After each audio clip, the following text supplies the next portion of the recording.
आइए हम आज की सेवा को आरंभ करने के पहले प्रार्थना में जाएं। हमारे प्रेमी और अनुग्रहकारी परमेश्वर पिता, हम तेरे नाम का धन्यवाद और स्तुति करते हैं। प्यारे प्रभु यीशु मसीह, आज के पवित्र दिन में तूने हमें ले आया कि प्यारे प्रभु जी हम तेरे लोगों के साथ तेरे कदमों पर बैठ करके प्यारे प्रभु जी आज के पवित्र दिन की आशीष को ले सकते हैं। तेरा नाम का धन्यवाद, तेरे नाम को स्तुति हो। प्रेमी और अनुग्रहकारी परमेश्वर पिता, आज की सेवा पर तेरा अनुग्रह की दृष्टि होने दें। प्यारे प्रभु जी, हम तेरे जो लोग हैं तेरे निकट आकर के तेरे कदमों पर बैठ करके तेरे जीवनदायक वचन की आशीष को लेना चाहते हैं। प्यारे प्रभु जी, वो आशीष प्रत्येक के पास पहुंचने पाए। प्रेमी और अनुग्रहकारी परमेश्वर पिता, शुरू से लेकर अंत तक हमारे साथ और तेरी पवित्र उपस्थिति हमारे साथ रहने पाए। हमारे उद्धारकर्ता यीशु के नाम से आमीन। इस समय प्रभु की महिमा के लिए हम एक गीत को गाएंगे।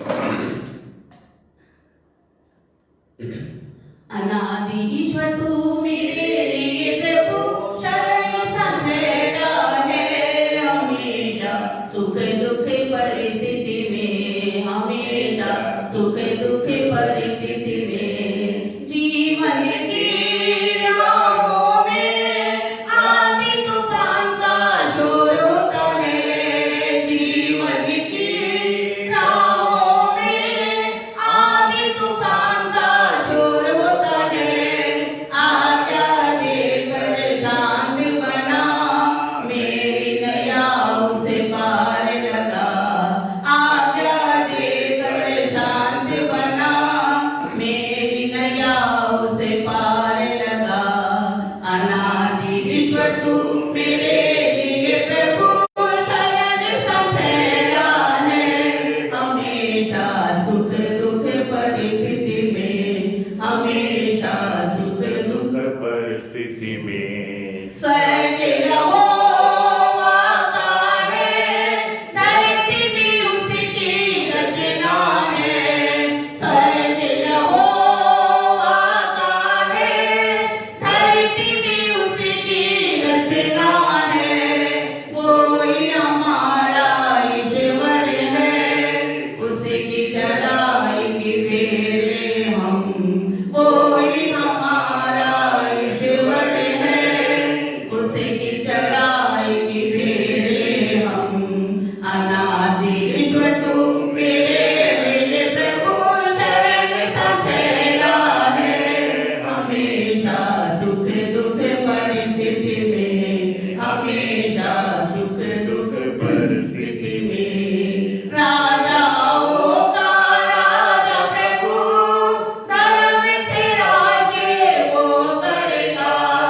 राजाओं का राजा प्रभु, धर्म से राज्य वो करेगा। आओ हम सब आनंद से जय जयकार करें प्रतिदिन।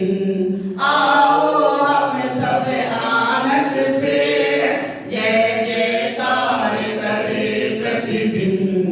अनादि ईश्वर तू मेरे लिए प्रभु शरण सहारा है। हमेशा सुख दुख परिस्थिति में, हमेशा सुख दुख परिस्थिति में।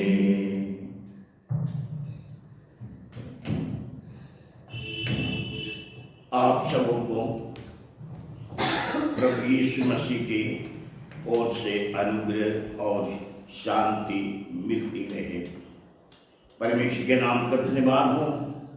परमेश्वर की बड़ी कृपा और उसकी करुणा और उसकी दया के कारण प्रभु ने फिर हमको इस नए हफ्ते में प्रवेश कराया और फिर उसके कदमों पर बैठ के संगति रखने के लिए प्रभु ने हमको अनुग्रह दिया। इसके लिए हम परमेश्वर के नाम का धन्यवाद, परमेश्वर के नाम की स्तुति करते हैं। परमेश्वर की सारी भलाई के लिए, परमेश्वर के सारे उपकारों के लिए, परमेश्वर की सारी आशीषों के लिए जो उसने पिछले हफ्ते हम सबों को दिया। परमेश्वर के नाम का धन्यवाद, परमेश्वर के नाम की स्तुति हो। मैंने पिछले हफ्ते कुछ सभी प्रभु को प्यार करने वाले विश्वासी भाई बहनों को निवेदन किया था कि वो हमारे कुछ भाई बहन लोग बीमारी की अवस्था में हैं। कुछ भाई लोग हमारे एक एक्सीडेंट होकर के वो भी राउरकेला अस्पताल में पड़े हुए हैं, और एक भाई और हैं जो अपने शारीरिक दुर्बलता के कारण ये झारसुगड़ा के हॉस्पिटल में बीमार पड़े हुए हैं। और ऐसे बहुत से भाई बहन लोग हैं जो अपने घर में भी बीमारी के बिस्तर पर पड़े हुए हैं। और मैं चाहूँगा कि आप सब लोग अपनी प्रार्थनाओं में सबों को स्मरण करें, और जो जहाँ जहाँ अलग अलग शहरों में हैं, कई शहरों से हमको खबर आई है, दिल्ली से भी खबर आई हुई है, रायपुर से भी खबर आई हुई है, और हैदराबाद से भी हमके खबर मिली है, और कई अलग अलग इलाके से, विशेष करके हमारे उड़ीसा के भुवनेश्वर से भी हमें कुछ खबर मिली है। तो इस प्रकार से अलग अलग जगहों से लोगों ने निवेदन किया है कि प्रभु के लोग उनके लिए प्रार्थना करें। तो मैं आशा रखता हूँ आप लोग अपने पारिवारिक प्रार्थना में, आपके व्यक्तिगत प्रार्थना में, आपके प्रार्थना के जीवन में आप उन सबों को स्मरण करें और प्रभु उन्हें शिफा दे और वे अच्छे होकर के प्रभु के नाम को महिमा देने पाए।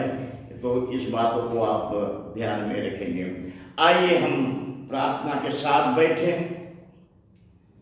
फिर हम परमेश्वर के वचन को ध्यान करने के लिए जाएंगे, जो आज हमको मिलते हैं यूहन्ना रचित सुसमाचार उसका पहला अध्याय और उसका 29 से लेकर के 34 तक। John first chapter 29 to 34। यूहन्ना पहला अध्याय उसका 1 का 29 से 34। दूसरे दिन उसने यीशु को अपनी ओर आते देखकर कहा, देखो ये परमेश्वर का मेमना है जो जगत का पाप उठा ले जाता है। ये वही है जिसके विषय में मैंने कहा था, एक पुरुष मेरे पीछे आता है जो मुझसे श्रेष्ठ है, क्योंकि वो मुझसे पहले था। मैं तो उसे पहचानता न था, परंतु इसलिए मैं जल से बपतिस्मा देता हुआ आया कि वो इस्राएल पर प्रकट हो जाए। और यूहन्ना ने ये गवाही दी, मैंने आत्मा को कबूतर के समान आकाश से उतरते देखा है और वो उस पर ठहर गया। मैं तो उसे पहचानता नहीं था, परंतु जिसने मुझे जल से बपतिस्मा देने को भेजा उसी ने मुझसे कहा, जिस पर तू आत्मा को उतरते और ठहरते देखे वही पवित्र आत्मा से बपतिस्मा देने वाला है। और मैंने देखा और गवाही दी कि यही परमेश्वर का पुत्र है। आइए हम प्रार्थना करें। हमारे प्रेमी और अनुग्रहकारी परमेश्वर पिता, हम धन्यवाद देते हैं तेरे इस पवित्र वचन के लिए, और थोड़ा सा समय प्यारे प्रभु जी हम तेरे कदमों पर बैठना चाहते हैं और तेरे वचनों की आशीष को लेना चाहते हैं। प्यारे प्रभु जी, तेरी पवित्र उपस्थिति में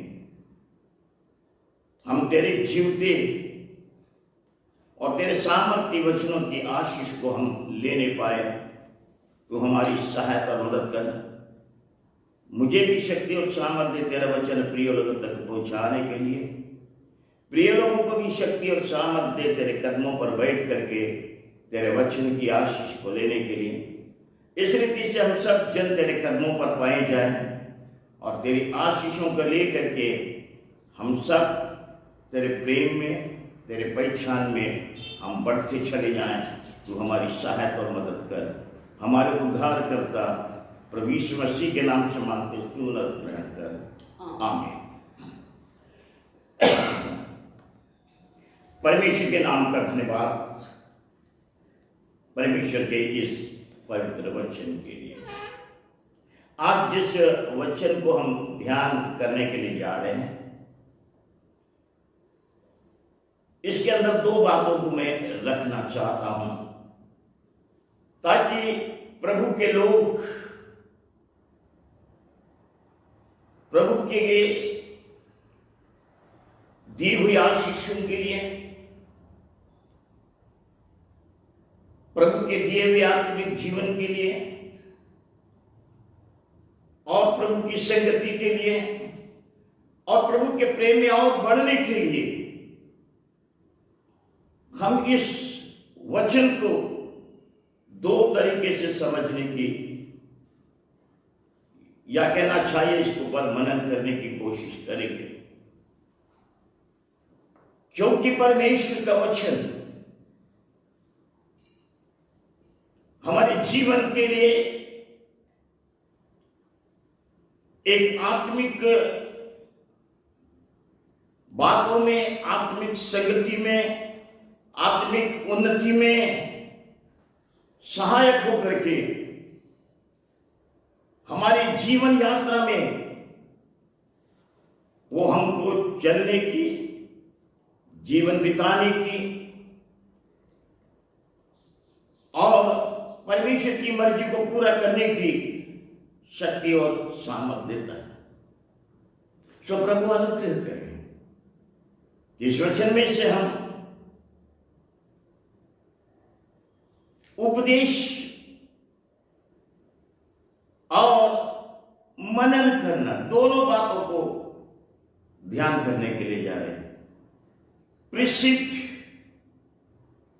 और मेडिटेशन, और ये दोनों बातें के द्वारा परमेश्वर चाहता है परमेश्वर के लोग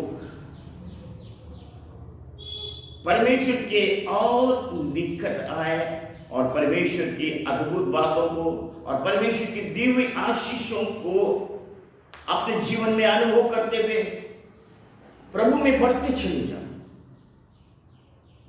प्रभु की संगति में बढ़ते चले जाए। इस अध्याय में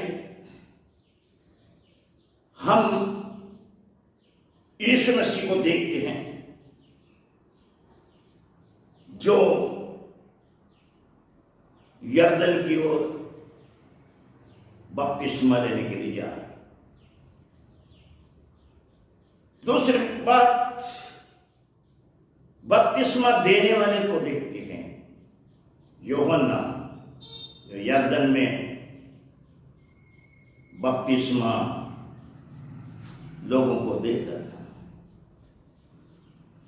इसी वचन में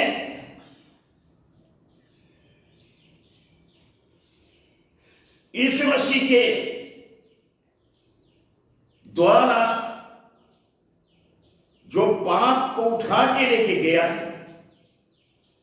उस जीवन को देखते हैं। इसी के अंदर में हम परमेश्वर के पवित्र आत्मा को भी देखते, उसके मूवमेंट्स को भी देखते हैं। और जब इन बातों को हम देखते हैं, हम इसमें परमेश्वर के अभिप्राय, परमेश्वर की योजना और परमेश्वर हमसे क्या कहना चाहता है, क्या बताना चाहता है और क्या चाहता है कि हम उसके वचन के अनुसार किस तरीके से जीवन को बिताएं। सो प्रभु अनुग्रह करे। तो मैं चाहूंगा कि इसको हम फिर से पढ़ें, और जो लोग अपने घरों में बैठ करके बाइबल को खोलें, वे लोग भी खोलें और पढ़ें। यूहन्ना पहला अध्याय उसका 29 से 34 पद तक। दूसरे दिन उसने यीशु को अपनी ओर आते देखकर कहा, देखो ये परमेश्वर का मेमना है जो जगत का पाप उठा ले जाता है। ये वही है जिसके विषय में मैंने कहा था, एक पुरुष मेरे पीछे आता है जो मुझसे श्रेष्ठ है, क्योंकि वो मुझसे पहले था। मैं तो उसे पहचानता ना था, परंतु इसलिए मैं जल से बपतिस्मा देते हुए आया कि वो इस्राएल पर प्रकट हो जाए। और यूहन्ना ने ये गवाही दी, मैंने आत्मा को कबूतर के समान आकाश से उतरते देखा है और वो उस पर ठहर गया। मैं तो उसे पहचानता नहीं था, परंतु जिसने मुझे जल से बपतिस्मा देने को भेजा उसी ने मुझसे कहा, जिस पर तू आत्मा को उतरते और ठहरते देखे वही पवित्र आत्मा से बपतिस्मा देने वाला है। और मैंने देखा और गवाही दी है कि यही परमेश्वर का पुत्र है। परमेश्वर के इस वचन के अंदर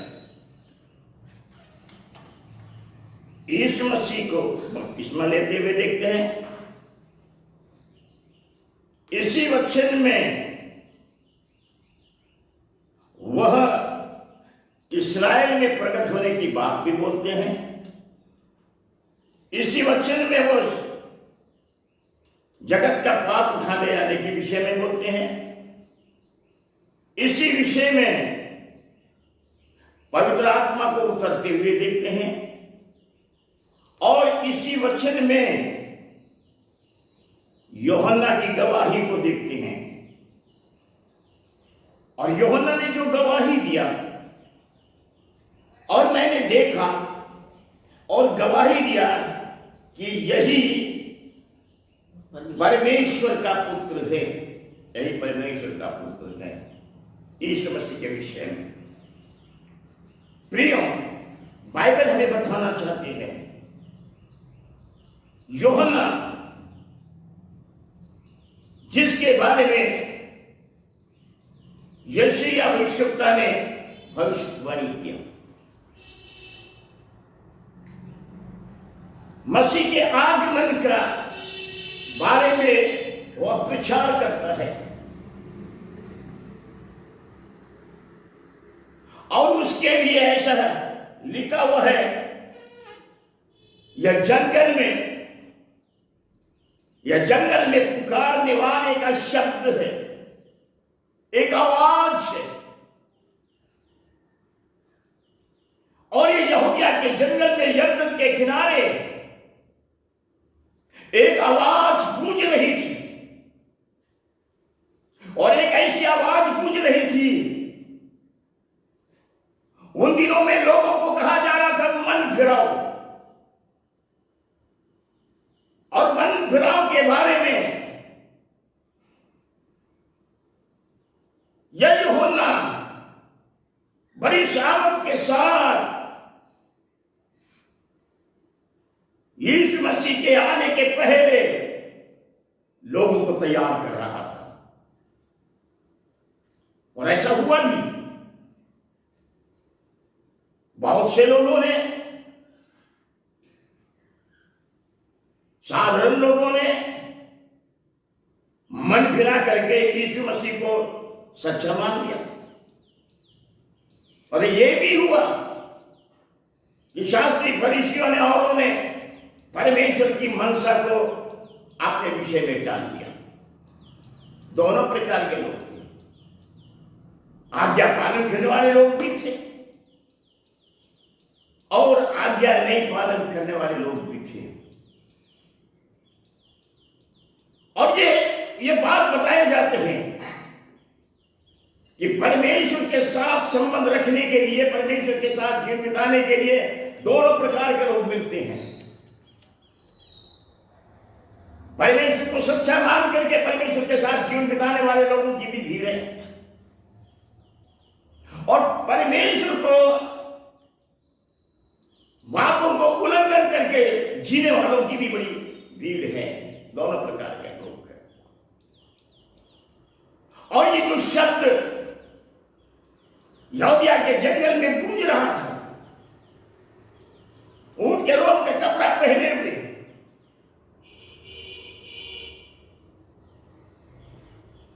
मधु और टिट्टी खाते हुए मसीह के आगमन के विषय में वह प्रचार कर रहा था और चाहता था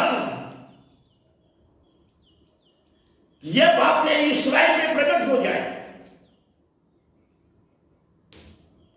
और इस्राएल में क्या बातें प्रकट हो जाए, जिसके लिए मार्ग सीधा किया जा रहा था, वह व्यक्ति इस्राएल में प्रकट हो जाए। मेहरबानी से 30 पद को पढ़ लीजिए। यूहन्ना 1:30। 30 और 31 दोनों।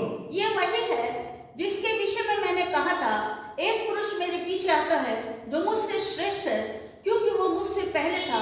मैं तो उसे पहचानता न था, परंतु इसलिए मैं जल से बपतिस्मा देता हुआ आया कि वो इसराइल पर प्रकट हो जाए। वो इसराइल पर प्रकट हो जाए।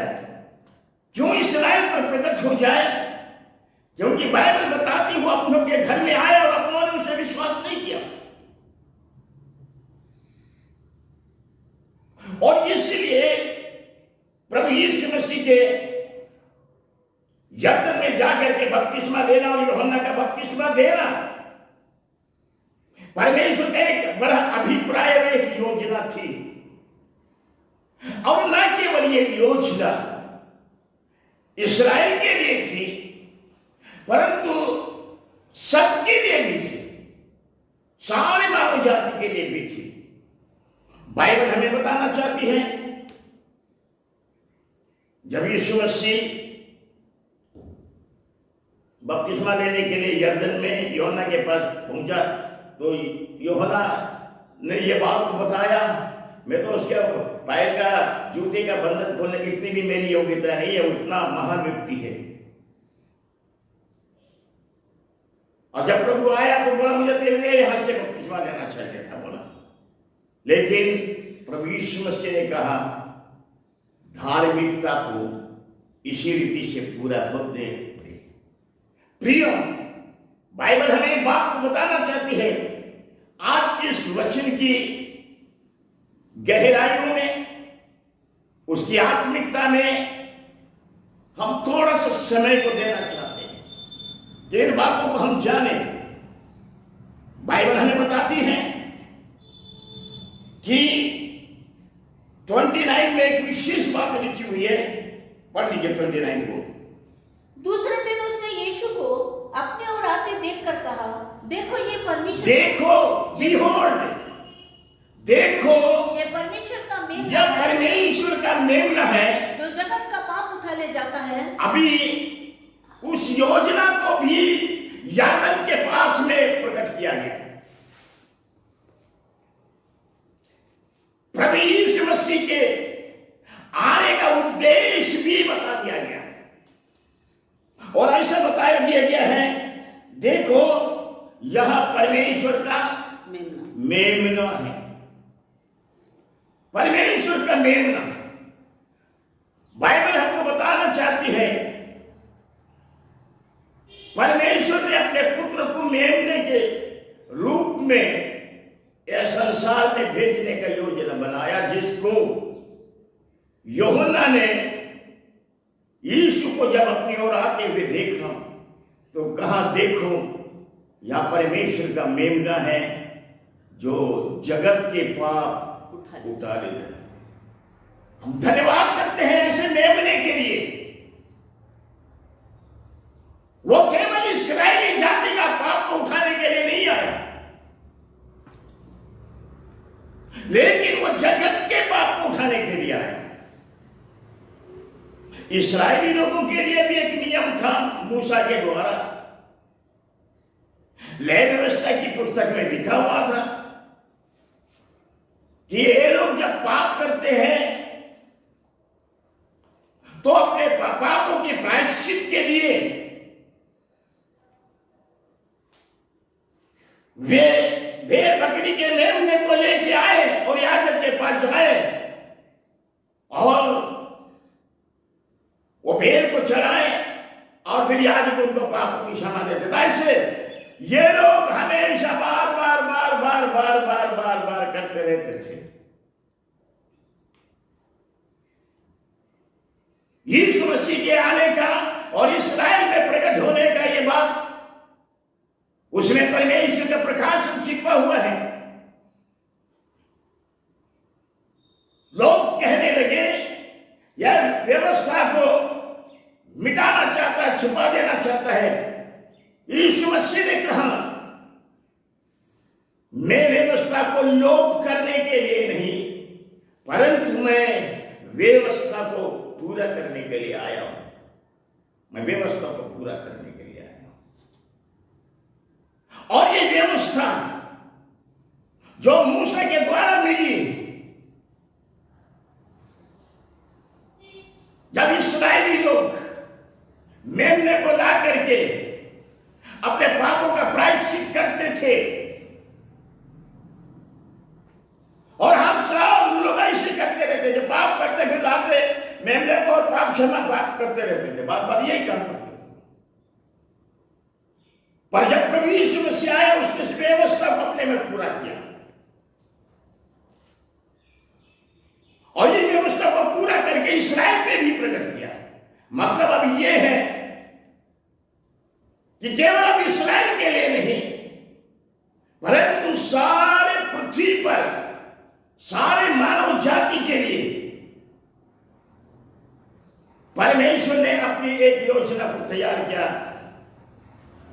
उस योजना को यूहन्ना ने यरदन नदी पर इस बात के बारे में वर्णन किया है।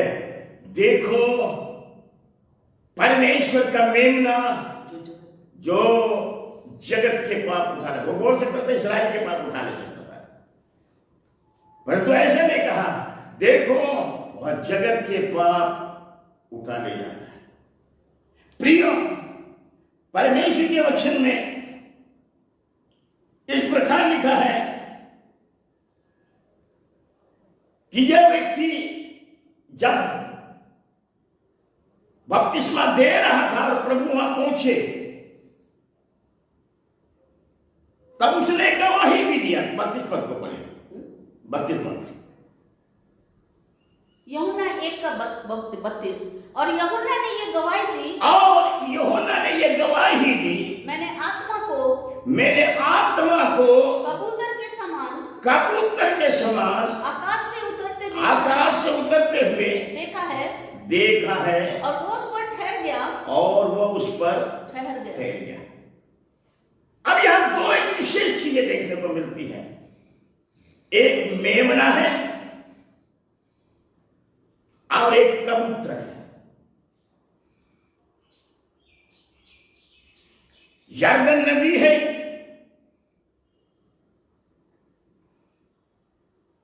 यीशु भी वहां है, यूहन्ना भी वहां है, और पवित्र आत्मा भी वहां है, और इस प्रकार से मेमना भी वही है और कबूतर भी वही है। सब यरदन में है।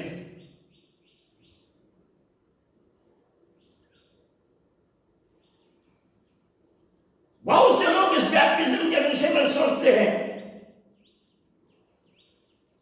कि यीशु मसीह को बैप्टिज्म लेने की आवश्यकता क्या थी।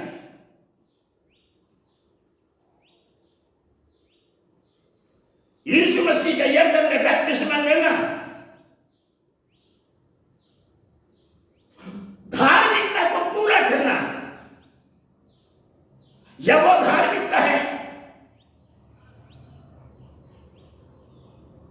जो मूसा के द्वारा इस्राएल को मिली, या वो धार्मिकता है जो स्वर्ग से मिली, या वो धार्मिकता है जो वचन से मिली, या वो धार्मिकता है जो जीवन से मिली, या वो धार्मिकता है पापों की क्षमा से मिली, या वो धार्मिकता है जो परमेश्वर की योजना में प्रायश्चित के द्वारा मिली। वो धार्मिकता के विषय में बात कर रहे हैं। कभी कभी हम अपने साधारण विचारों से जब इसको देखते हैं, हम समझ नहीं पाते कि प्रभु यीशु मसीह को बपतिस्मा लेना, यद्यपि वो हमारे लिए नमूना तो बना है, परंतु यह धार्मिकता पूरी होना चाहिए, क्योंकि परमेश्वर अपनी धार्मिकता को अपने लोगों के अंदर में प्रकट करना चाहता है। वो इस्राएल में भी प्रकट करना चाहता है और वो पूरे संसार में भी प्रकट करना चाहता है। और इसीलिए बाइबल में लिखा हुआ है कि देखो, परमेश्वर का मेमना जगत के पाप उठा के ले गया। पाप हल्का नहीं है। अगर हल्का होता तो ऐसा लिखा होता कि पाप लेके गया। पाप बहुत वजनदार है, भारी है। उत्पत्ति की पुस्तक का 6वां अध्याय में आपको मिलेगा, जिस समय लोगों ने भयंकर पाप किया और जल प्रलय की बात हुआ, वहां पर लिखा है और उन दिनों का पाप बहुत भारी था। पाप बहुत भारी होता है, और इसीलिए पाप को उठाना पड़ता है। अगर हल्का होता तो जेब में डाल के चला जाता, नहीं। जगत का पाप, पूरा संसार पाप के वश में हो गया। जब एक मनुष्य ने पाप किया और पाप सब मनुष्य में फैल गया, पाप का वजन बढ़ गया, और ये वजन को उठाने के लिए प्रभु यीशु मसीह अब एक मेमना बनकर के आया, मेमना बनकर के। आइए परमेश्वर की अद्भुत बातों को हम देखें। ये कौन सा मेमना है? या मेमना जो पाप को उठाने वाला है। पाप का इलाज दुनिया में और कोई नहीं कर सकता।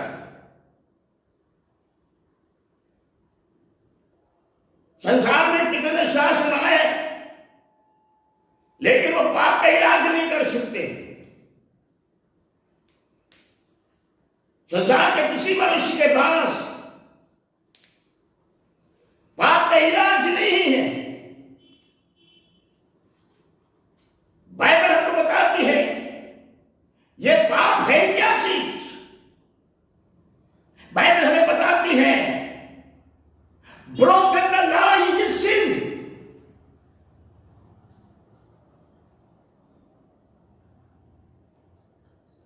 ईश्वर की व्यवस्था को तोड़ना ही पाप है, और मनुष्य ने परमेश्वर की आज्ञा को तोड़ के पाप किया। बाइबल हमको बताना चाहती थी कि परमेश्वर ने इस योजना को प्रकट करने के लिए पुराने नियम में उसका एक शैडो तैयार किया, एक छाया तैयार किया। मूसा के द्वारा एक जंगल में एक सांप को ऊपर चढ़ा करके शैडो इस्राएलियों को व्यवस्था दिया, और व्यवस्था में पाप की क्षमा के लिए, उनके पापों के प्रायश्चित के लिए मेमना बलिदान। लेकिन वो इस्राएल तक सीमित था, संसार के लिए नहीं था। और बाइबल बोलती है कि परमेश्वर ने जगत से प्रेम किया। प्रेम का मतलब क्या है? प्रेम का मतलब यह था कि इस जगत के लोगों को वो अपना बना ले,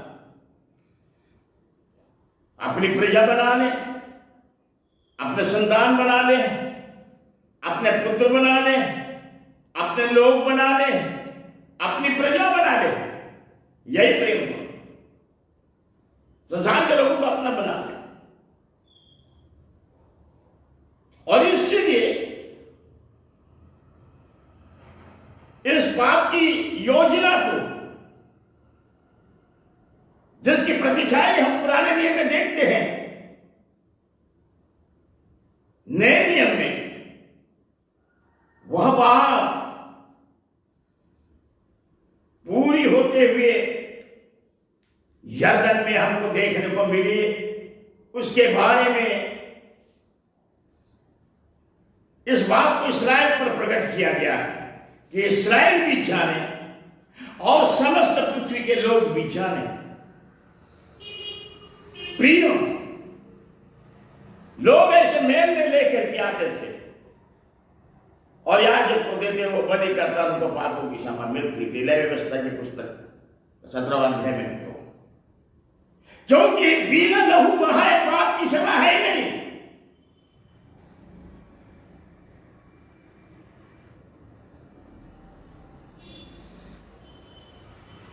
जब तक लहू नहीं बहेगा पाप की क्षमा है ही नहीं।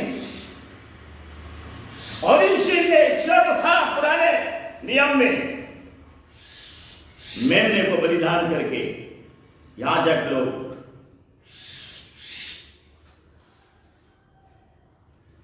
लोगों के पाप को क्षमा कर देते, और वो सीमित इसराइल के थे। लेकिन जब परमेश्वर के वचन को हम पढ़ते हैं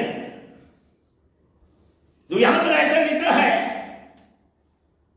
यूहन्ना जब बपतिस्मा दे रहा था लोगों को, उसी समय यीशु मसीह वहां पहुंचा और यीशु मसीह को देखते साथ उसने कहा, देखो यह परमेश्वर का मेमना जो जगत के पाप उठा ले जाता है। तो बपतिस्मा लेने तो जा रहे हैं, प्रभु धार्मिकता पूरी कर रहे हैं, लेकिन यहां पाप को उठा ले जाने का वर्णन भी प्रकट कर दिया। वही अंदर में बाइबल हमें बताना चाहती है। अब यूहन्ना इस व्यक्ति के विषय में गवाही देना चाहता है। 30 पद को पढ़ लीजिए, इसी का 30 पद। यूहन्ना 1:30, ये वही है जिसके विषय में मैंने कहा था, एक पुरुष मेरे पीछे आता है जो मुझसे श्रेष्ठ है, क्योंकि वो मुझसे पहले था। वह मुझसे पहले था, श्रेष्ठ है, महान है वो, और मुझसे पहले था।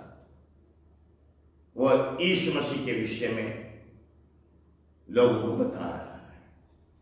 फिर उसके बताने का अभिप्राय क्या है?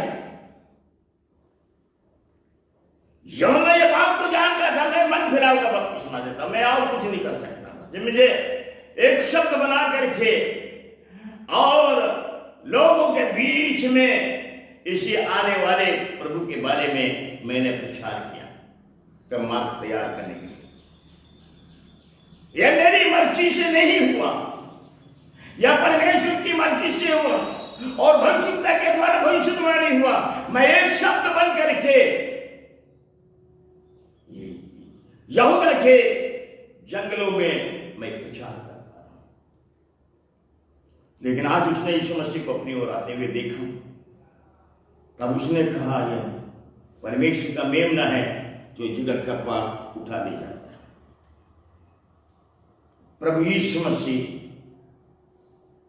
यरदन की जगह में जहां बपतिस्मा लेने आया है, उसके मेमने की तस्वीर हम देखते हैं। और फिर आगे 32 पद को पढ़े वहां पर क्या यूहन्ना क्या बोल रहे थे? और यूहन्ना ने ये गवाही दी, और यूहन्ना ने ये गवाही दी, मैंने आत्मा को कबूतर के समान, अभी मैंने आत्मा को कबूतर के समान आकाश से उतरते देखा है, और वो उस पर ठहर गया।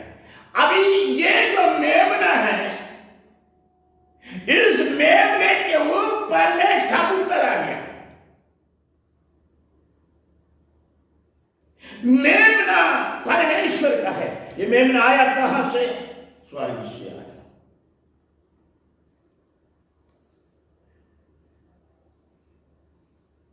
ये मेमना है किसका?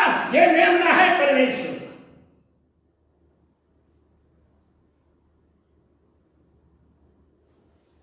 इसीलिए जो मेमना परमेश्वर का है, वह मेमना भी स्वर्ग से आया। नहीं तो संसार में मिलने वाला कोई भेड़ का बच्चे को उठा कर लेके आ जाते, नहीं, यह परमेश्वर का मेमना। परमेश्वर ने अपने एक लौते पुत्र को मेमना बनाया। मेमना शब्द जो है बहुत ही हम्बल, बहुत ही नम्र, बहुत ही दीन। और जब हम इस तस्वीर को देखते हैं, वो यीशु मसीह में प्रकट होती है। वो यहां तक दीन और नम्र बन गया कि अपने आप को शून्य कर दिया। मेमना इतना प्यारा है, किसी का कुछ बिगाड़ने वाला नहीं है। प्रियो,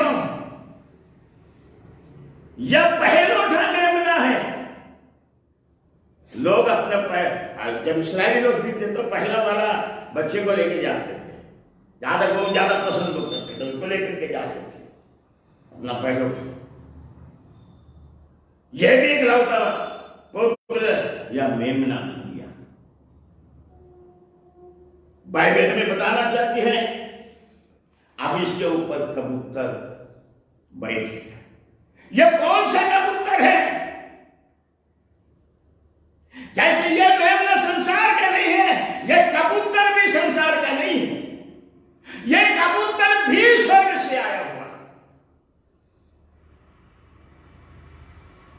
मेमना भी स्वर्ग से आया हुआ, कबूतर भी स्वर्ग से आया हुआ। और जो बपतिस्मा देने वाला व्यक्ति इसको परमेश्वर ने इसके आगे भेजा।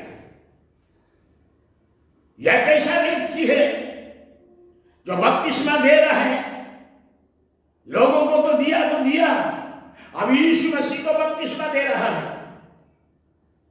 यह किस प्रकार का व्यक्ति है? बाइबल हमें बताती है जब एलिशबा और मरियम आपस में मुलाकात किया, उस समय यूहन्ना एलिशबा के गर्भ में था, उधर मरियम भी गर्भ में थी। और जब ये दोनों स्त्रियों ने एक दूसरे को नमस्कार किया, सलाम किया, विश किया, वैसे ही एलिशबा के पेट में यह बच्चा उछल गया और आत्मा से परिपूर्ण हो गया। यीशु मसीह को भी जो बपतिस्मा देने वाला यूहन्ना है, वो पवित्र आत्मा से परिपूर्ण व्यक्ति है। वो मां के पेट में परिपूर्ण हो गया और फिर बपतिस्मा दिया, क्योंकि वो जिसको बपतिस्मा दे रहा है वो खुद आत्मा से पैदा होकर के परमेश्वर का मेमना बन गया। यह मेमना स्वर्ग से आया हुआ है। और ये जो कबूतर है, ये भी स्वर्ग से आया हुआ है। कबूतर आत्मा का रूप को प्रकट करके यीशु मसीह पर उतर गया। यीशु मसीह की तस्वीर देखिए, जो यीशु मसीह पवित्र आत्मा से जन्म लिया, बपतिस्मा के समय कबूतर पवित्र आत्मा उस पर उतरे और फिर वो आत्मा से भरा हुआ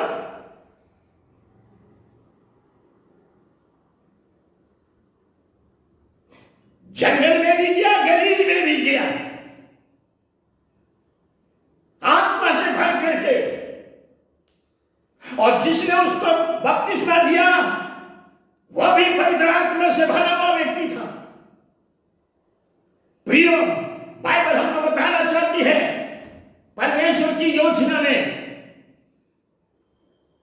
या मेमना जो यीशु मसीह है, उसको मेमना शब्द इसलिए कहा गया क्योंकि उसने अपने आप को दीन और नम्र बनाया।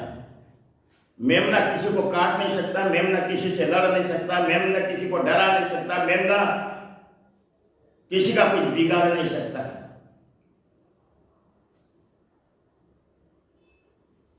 और ये कबूतर जब उसके ऊपर उतरा, यीशु मसीह ने कहा कबूतर के समान भोले बनना। ये भोलेपन का जीवन यीशु मसीह के अंदर में था। ना वो किसी से लड़ा, ना वो किसी से झगड़ा किया, ना वो किसी को मारपीट किया, ना उसने किसी की बुराई किया, ना वो किसी को गाली दिया। सब कुछ सहता गया क्योंकि ये कबूतर जो बैठा हुआ है,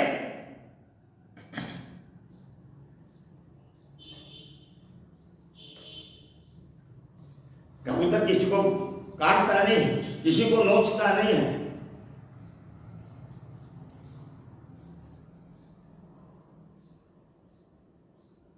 कबूतर के अंदर में कोई गर्भाहट नहीं होती, कबूतर के अंदर पित्त नहीं होता,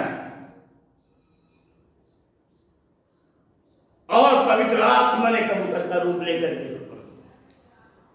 प्रियो, बाइबल हमें इन बातों के द्वारा बताना चाहते हैं, ऐसा मेमना जिसके बारे में हम पढ़ते हैं, जगत का पाप उठा ले जाता है, उसकी मृत्यु को दर्शाते हैं। और उसकी मृत्यु को दर्शाने के साथ साथ हम इस बात को पाते हैं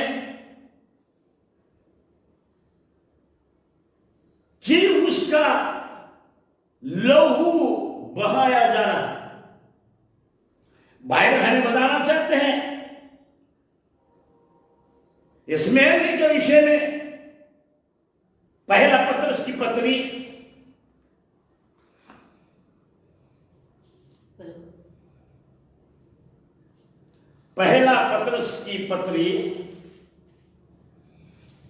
उसका पहला अध्याय उसका 19 पद को पढ़े।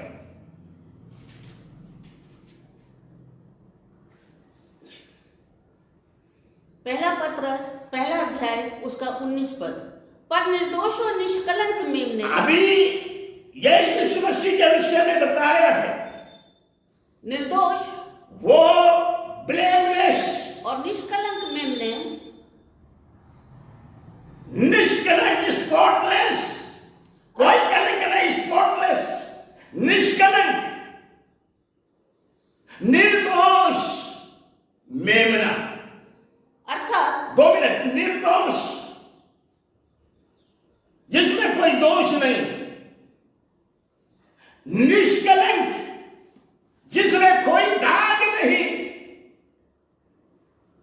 परमेश्वर ने भी है हमारे पाप को उठाने के लिए जो मेमना दिया, काना लंगड़ा लूला दोष वाला नहीं दिया, परंतु बाइबल बताती है निर्दोष और निष्कलंक, और निष्कलंक, आगे मेमने, निष्कलंक मेमना है ये, अर्थात परमेश्वर का मेमना निष्कलंक है, कोई दाग नहीं, कोई झुर्री नहीं, कोई स्पॉट नहीं है उसके अंदर में। आगे बढ़िए। पर निर्दोष और निष्कलंक मेमने अर्थात मसीह के बहुमूल्य लहू, अभी लिखा है मसीह के बहुमूल्य, मसीह के लहू नहीं, लेकिन बहुमूल्य, प्रेशियस ब्लड, ओ बहुमूल्य क्यों हो गया ये लहू? ये लहू बहुमूल्य क्यों हो गया?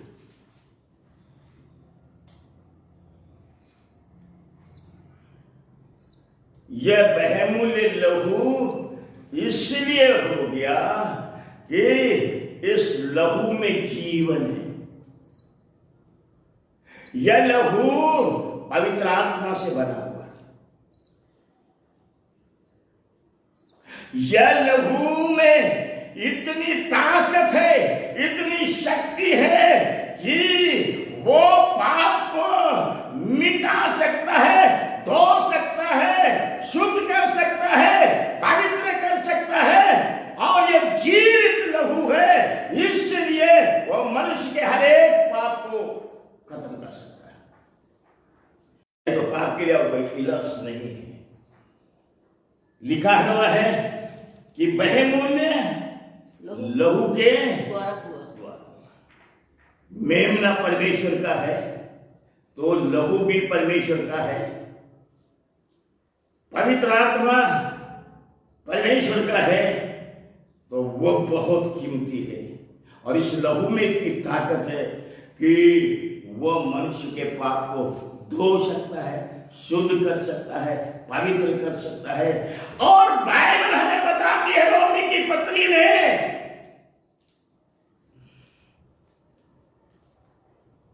कि हम उसके लहू के द्वारा धर्मी ठहर सकते हैं, धर्मी सह सकते हैं। वो ऐसा वाला मेमना पवित्र आत्मा का काम मेमने के द्वारा, मेमना पवित्र आत्मा के द्वारा आया, पवित्र आत्मा के द्वारा मेमने ने काम किया। पवित्र आत्मा से भरा व्यक्ति, और फिर उसने मनुष्य जाति के पाप को लेकर चला गया, उठा लिया, और हमारे लिए प्रायश्चित।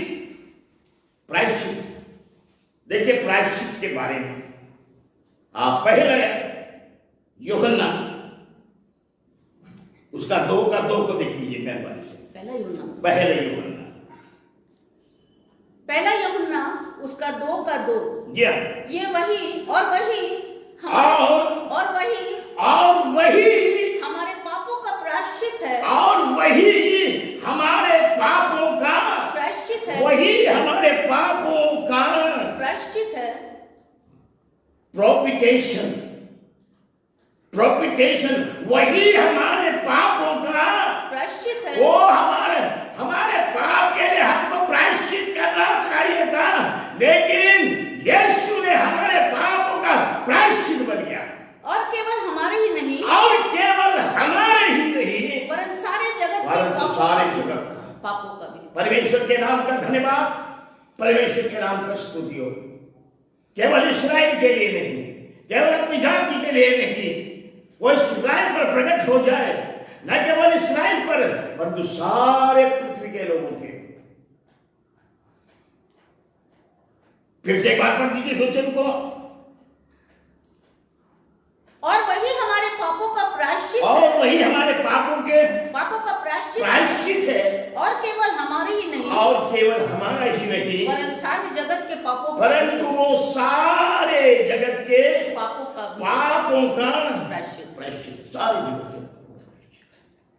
इसीलिए यीशु मसीह पर विश्वास करने के द्वारा, मन फिराने के द्वारा, पापों की क्षमा प्राप्त करने के द्वारा, पश्चाताप करने के द्वारा एक व्यक्ति को यीशु मसीह के द्वारा पापों की क्षमा मिलती है। परमेश्वर के नाम का धन्यवाद, परमेश्वर के नाम की स्तुति हो। पूरे जगत के लिए यीशु मसीह ने प्रायश्चित किया। किसी एक लोगों के लिए, किसी अपने लोगों के लिए नहीं, परंतु सारे जगत के लोगों के लिए भी प्रायश्चित। प्रिय, परमेश्वर अनुग्रह करे। यरदन में एक ऐसा संदेश है, एक ऐसी योजना है जो यरदन में पूरी हुई। यरदन नदी वो जगह है, यरदन द प्लेस ऑफ मेरिकल। यरदन में बड़े अद्भुत काम हुए। यरदन 2 भाग हुए। यरदन में नामान कोड़ी अच्छा हुआ है। यरदन को पार करने के टाइम में एलिया ने अचानक से हमारा यरदन 2 भाग हुए। वहां सब परमेश्वर के योजना में अद्भुत काम हुआ है। उसी यरदन में यीशु मसीह ने बपतिस्मा लिया।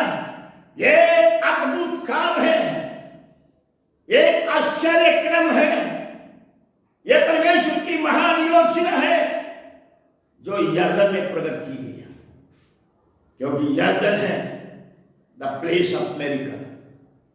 और इसीलिए जिसने धार्मिकता को पूरा होने के लिए यरदन में गया, वो यीशु मसीह अपने जीवन काल में आश्चर्य कर्मों के द्वारा परमेश्वर के राज्य का सुसमाचार लोगों को सुनाता है।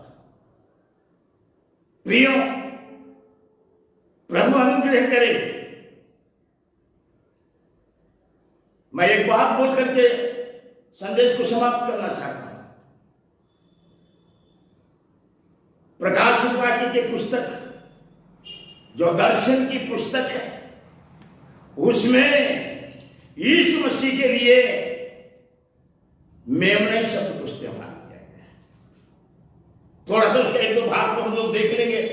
प्रकाशित वाक्य की पुस्तक उसका 5 वो अध्याय उसका 9, 10 और 6 पद को पढ़िए जल्दी से। जी हाँ। प्रकाशित वाक्य 5वां अध्याय उसका 9 और 10। वे ये नया गीत गाने लगे, तू इस पुस्तक के लेने और इसकी मोहरें खोलने के योग्य है, क्योंकि तूने बद्ध होकर अपने लहू से फिर असुर से तो पढ़े। वे ये नया गीत गाने लगे, वे लोग नया गीत गाने लगे, तू इस पुस्तक के लेने और इसकी मोहरें खोलने के लिए। यूहन्ना रोने लगा, ये पुस्तक कौन खोलेगा? तब दूत ने कहा, रो मत, यहूदा का गोत्र का है, सज्जन है। तब आगे पढ़िए इसको। और इसकी मोहरें खोलने की योग्य है, जी हाँ, क्योंकि तूने बद्ध होकर अपने लहू से हर एक कुल और भाषा और लोग और जाति में से परमेश्वर के लिए किसके लिए? परमेश्वर के लिए लोगों को मोल लिया है। परमेश्वर के नाम का धन्यवाद, परमेश्वर के नाम का स्तुति हो। मोल ले लिया और वो लहू में इतनी ताकत है, वो लहू खरीद लेता है, उसको अपना बना लेता है। बढ़िया नहीं। और उन्हें हमारे परमेश्वर के लिए एक राज्य और याजक बनाया और वे पृथ्वी पर राज्य करते हैं। परमेश्वर के नाम का धन्यवाद, परमेश्वर के नाम का स्तुतियो। प्रकाशित वाक्य में हर जगह पर मेमने को महिमा दी गई है। सिंहासन के सामने प्राचीन उसको दंडवत करते हैं। वह मेमना जो महिमा के योग्य है, जो स्तुति के योग्य है, जो गौरव के योग्य है, जो प्रशंसा के योग्य है। प्रियो, हम परमेश्वर के लोग जिन्होंने उद्धार को पाया है, जिन्होंने पवित्र आत्मा को पाया है, अपने उद्धार में बढ़ते और सिद्ध होते चले जाते हैं। अपनी पवित्र आत्मा की सामर्थ्य में परमेश्वर के वचन, परमेश्वर की नजदीकी, परमेश्वर की उपस्थिति में जीवन बिताते हुए, परमेश्वर की महिमा करते हुए और अपने आप को परमेश्वर के प्रेम में बनाए रहते हुए हम चलते हैं। या परमेश्वर का अनुग्रह है, या परमेश्वर की कृपा है, या परमेश्वर की भलाई है। और परमेश्वर ऐसा ही आशीष, परमेश्वर ऐसा ही अनुग्रह, परमेश्वर ऐसा ही शक्ति आप सबों के जीवन में दे। आप प्रभु के नजदीकी में, उपस्थिति में जीवन को बिताए। परमेश्वर ने अपनी योजना में मेमने के द्वारा, मेमने के बलिदान के द्वारा आपको यह संसार से मोल ले लिया है। जिससे मोल लिया है वो प्रेशियस ब्लड है, वो बहुमूल्य ब्लड है। प्यारे प्रिय प्रभु के लोगों को, प्रभु को हमेशा धन्यवाद और स्तुति और प्रशंसा चढ़ाते रहे। उसके प्यार को हम स्मरण करते हुए और उसके नजदीकी में और उसके उपस्थिति में और उसके वचन में हम सारे जीवन भर उसके साथ साथ चलते रहे। परमेश्वर अपने इस वचन पर आशीष दे। आइए हम प्रार्थना करें। हमारे प्रेमी और अनुग्रहकारी परमेश्वर पिता, जब हम तेरे प्रेम को देखते हैं, तेरी अद्भुत योजना को देखते हैं, हमारे दिल आनंद से भर जाते हैं। प्रेमी और अनुग्रहकारी परमेश्वर, तेरा प्यार कैसा महान है, तेरी योजना कैसी महान है। प्यारे प्रभु जी, तू लोगों को कैसे प्यार करता है। प्रेमी और अनुग्रहकारी परमेश्वर, कैसे लोगों के लिए तूने चिंता किया, कैसे हमारे पापों के प्रायश्चित के लिए अपने पुत्र को दिया है। हम तेरे नाम का धन्यवाद करते हैं। प्रेमी और अनुग्रहकारी परमेश्वर पिता, वचन के सुनने वालों को बड़ी आशीष दे। जीवन में तेरे साथ साथ जीवन बिताने का अनुग्रह दे, तेरे वचन पर चलने का अनुग्रह दे। और आपको जिन किसी भाई और बहनों को उद्धार का अनुभव नहीं मिला है, प्यारे प्रभु जी, उनको उद्धार के अनुभव में आने के लिए तू शक्ति और सामर्थ्य दे। प्रेमी और अनुग्रहकारी परमेश्वर पिता, तेरे लोग तुझ में आनंदित रहे, तेरे लोग तुझ में बढ़े, तेरे लोग तुझ में फले, तेरे लोग तेरी महिमा करे, तेरे लोग तेरे आगमन की तैयारी करते रहने पाए। हमारे उद्धारकर्ता प्रभु यीशु मसीह के नाम से आमीन। हमारे परमेश्वर पिता का प्रेम, यीशु मसीह का अनुग्रह, पवित्र आत्मा की सहभागिता आपसे लेकर के हमारे प्रभु यीशु मसीह के दोबारा आगमन तक हम सबों के साथ आपसे लेके सदा सर्वदा तक होती रहे। आमीन।